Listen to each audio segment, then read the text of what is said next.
Rizky Darmawan, kiper andalan Sriwijaya FC menyatakan kesiapan tim menghadapi PSPS pada laga ketiga putaran pertama grup A kompetisinya Liga 2 yang akan bertanding di Stadion Gelora Sriwijaya Jakabaring Palembang, Jumat, 15 Oktober 2021, pukul 15.15.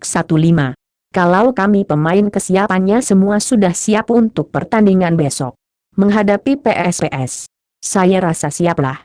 Mengingat waktu yang sangat dekat, jadwal yang padat, kita harus siap, ungkap Rizky Darmawan saat mendampingi Coach Neil Maizar pada preskon pra-pertandingan.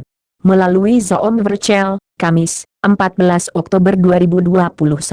Persiapan mungkin sama saja Mas ya, karena mungkin kalau misalnya tadi pertanyaannya Mas Hafiz banyak kesalahan, banyak lakukan, ya mungkin jelas.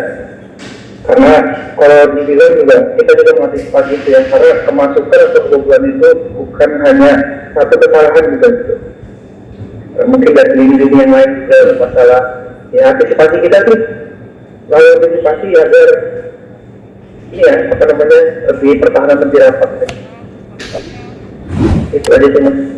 Terima kasih Rizky. Baik, Kapis masih ada? Tanyakan. Cukup.